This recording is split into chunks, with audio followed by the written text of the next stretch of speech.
நண்பர்களே, புனிதர் பழனார் குழந்தை இயேசுவின் பிறப்பால் எவ்வளவோ நன்மைகள் விளைகின்றன என்பதையெல்லாம் எண்ணி பார்த்து அந்த குழந்தையை புகழ்ந்து பாடுவதாக இன்றைய சிந்தனையை வீரமாமுனிவர் நமக்கு தருகின்றார். மிக அருமையான ஒரு சிந்தனை. இதுவும் கூட குழந்தை இயேசு உறங்குகின்ற ஒரு காட்சிதான்.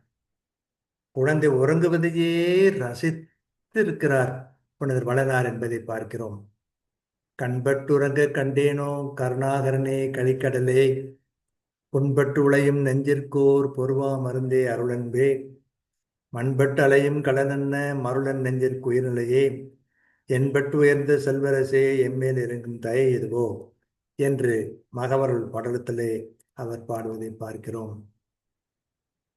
நீ கண்களை மூடி உறங்க நானும் காணும் பேறு பெற்றேனோ, கருணைக்கு இருப்பிடமானவனே, மகிழ்ச்சி கடலே, புண்பட்டு வருந்தும் நெஞ்சிற்கு ஓர் ஒப்பற்ற மருந்தே, அருள் சார்ந்த அன்பு வடிவமே, மண்ணுலகை சூழ்ந்த அலைமோதும் கடல் போல மயங்கும் நெஞ்சிற்கு உயிர்நாடி போன்றவனே, எண்ணுக்கு அடங்காது உயர்ந்த செல்வம் கொண்ட அரசனே, நீ எம் மீது இறங்கி செய்யும் அன்பு செயல் இதுவோ என்று வியந்து நிற்கிறார்.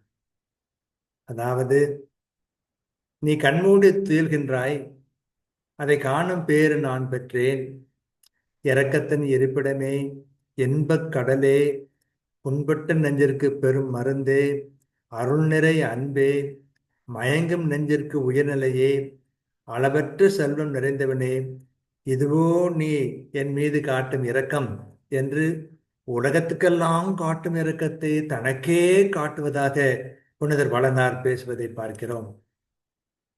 கண்பட்டுறங்க கண்டேனோ கருணாகரனே கலிக்கடலே, புண்பட்டுளையும் நெஞ்சிற்கோர் பொறுவா மருந்தே அருளன்பே, மண்பட்டு அலையும் கடலன்ன மருள் நெஞ்சிற்கு உயர்நிலையே, என்பட்டு உயர்ந்த செல்வரசே என்மேல் இறங்கும் தயை எதுவோ என்று அவருடைய புகழ்ச்சி பொங்கி வழிகிறதை பார்க்கிறோம்.